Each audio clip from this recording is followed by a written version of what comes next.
Hi everyone, welcome back to Dream in English. My name is Miss Morales and I'm going to be your English teacher for this channel. Last class, we started to talk about literacy. We defined literacy as the ability to read and write. As you learn a new language, your literacy skills need to develop according to that language. As we talked about, as you develop these literacy skills, you will be able to identify, define, derive meaning, and communicate more effectively. We also read a paragraph and tried to identify the grammatical errors found in that paragraph. In this lesson, we will start to look at each sentence individually to see what prior knowledge we needed to have in order to identify those grammatical errors. Let's look at the paragraph together. This was the paragraph that we read, and we had to identify 15 grammatical errors. Let's see how you did. The blue whale is the biggest animal on Earth. Some are as long as 100 feet and weigh 300,000 pounds. In the late 1800s and early 1900s, these gentle giants were haunted almost to extinction because humans wanted their blubber to make oil, fuel, soap, and candles. Their pollen was used to make brushes and corsets. The blue whale population is now only 1% of its original size. How did you do? How many of these errors were you able to identify? Leave me a comment and let me know. Now that you can see the errors, let's analyze each sentence in more detail. Looking at sentence 1, we can see that whale was misspelled, biggest was misspelled. There were some punctuation and capitalization errors in earth and some, as well as irregular plurals such as feet. As you notice, you needed some grammatical and grammar knowledge in order to be able to identify these errors. In this lesson, we are going to be looking at each one of these in particular. In particular, we're going to look at the misspelling of whale and how words with silent letters could often lead us to mispronounce and misspell English words. So, taking a closer look at words with silent letters, it's important for us to first understand why there are so many silent letters in the English language. More than 60% of English words have silent letters in them. This can cause us to have a lot of spelling errors, as well as not being able to identify and define these words because we simply can't spell them and find them in the dictionary. We also need to understand why. English has derived from various different ethnic backgrounds. There are silent letters in some English words because English and spelling developed from the languages of the invaders that settled in England. Over hundreds of years, we've changed how we pronounce those words, but we kept the old spelling. Basically, how a word is spelled tells us where it came from. Now, we're going to look at some of the most common silent letters and the rules we need to know in order to identify these words and be able to spell them accurately as well as pronounce them accurately. So let's take a look at the silent B. B is not pronounced when it comes after M at the end of the word. Some examples are bomb, Bomb. Many bombs were dropped on the city during the war. Bomb. Even though there is a B at the end of the word, we don't pronounce it bomb. We pronounce it bomb. Another example is comb. Comb. I comb my hair every day. Also climb. Climb. It took them 6 days to climb the mountain. Lamb. We all like lamb. We will have lamb for dinner. Thumb. I accidentally cut my thumb. Next, we're going to look at the silent G. G is not pronounced when it comes before an N. This can be seen in words such as sign. Sign. The sign in the store window says open. Sign. Align. The storekeeper carefully aligned the cans on the shelf.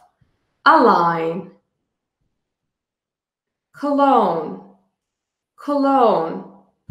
He put on some cologne and combed his hair. Now, sometimes when we put certain letters together, it also causes us to create a silent sound when we read that word. An example of this is GH. GH is not pronounced before T when it comes at the end of many words. For example, thought. Thought. She suddenly had a thought. Right. Right.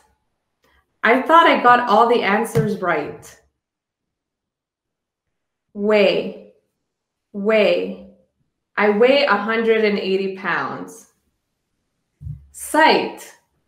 Sight. It was love at first sight. Now, in our sentence that we looked at, the reason why maybe it was difficult for some to see that whale was misspelled is because of the silent H. H is often silent when following C, G, K, R, or W. Let's look at some examples. What, when, where, why are the most common examples that we know of this rule, as well as words such as anchor, anchor. They anchored the ship in the bay, anchored. Or echo, echo. The stadium echoed with cheers.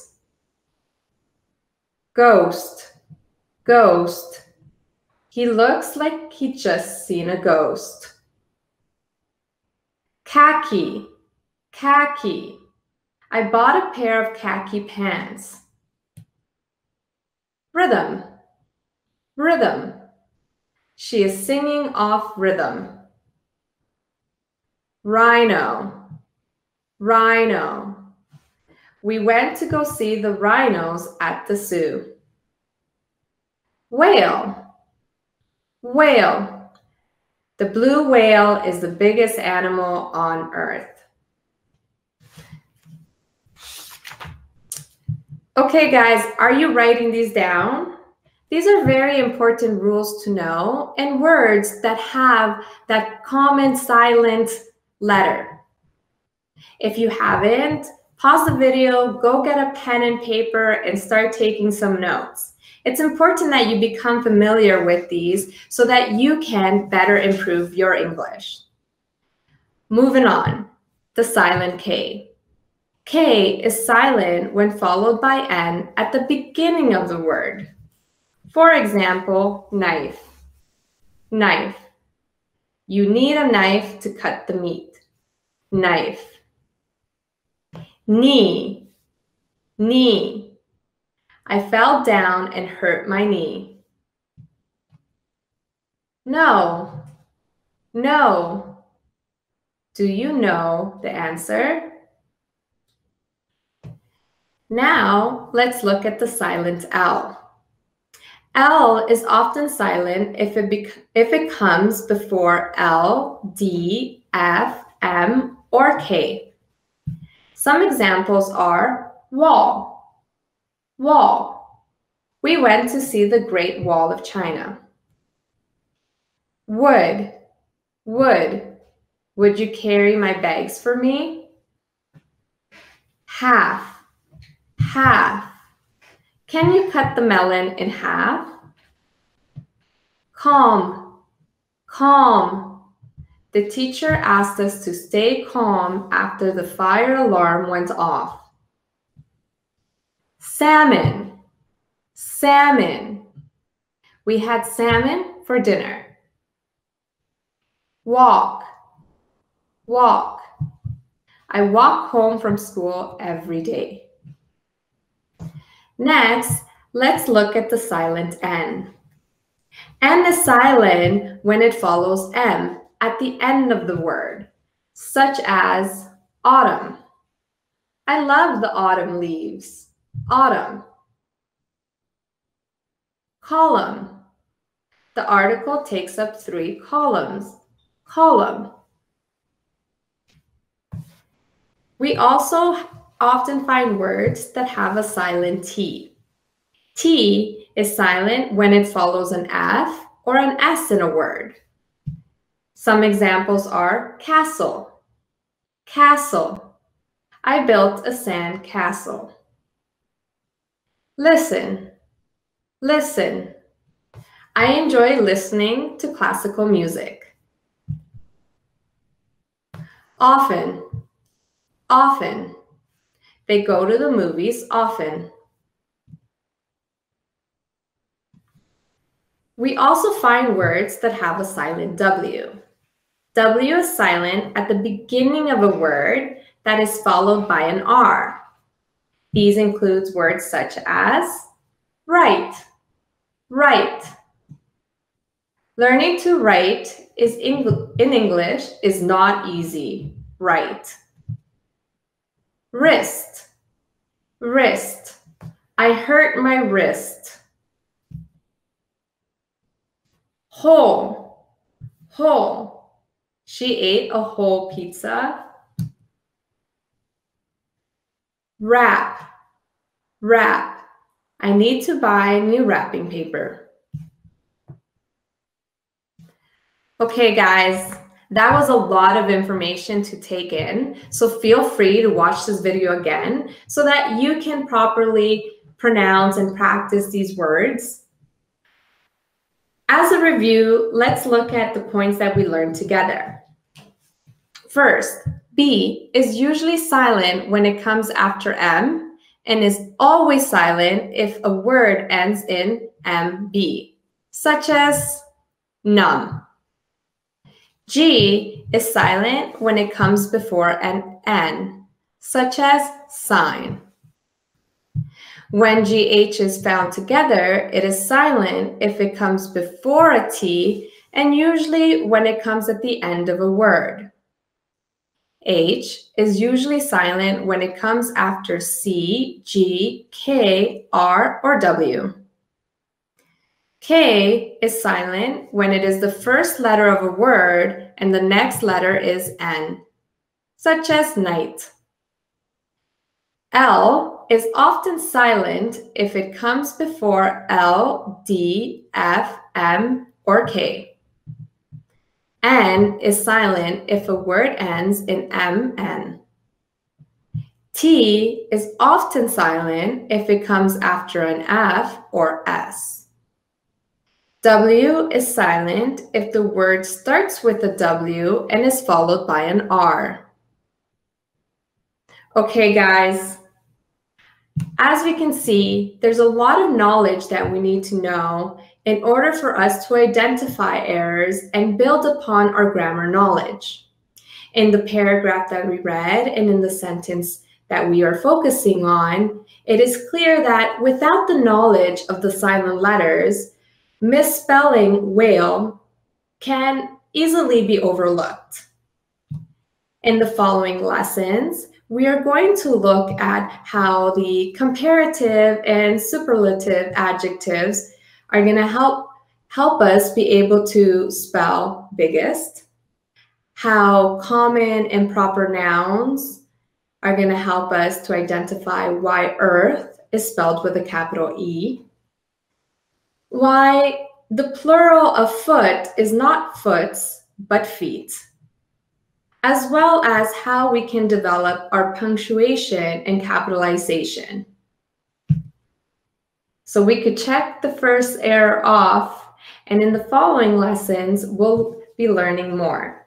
Okay, guys, thanks for tuning in. And just to give you a little bit of a challenge, please try to figure out the correct spelling of the following words provided. Okay, thanks for watching. See you next week.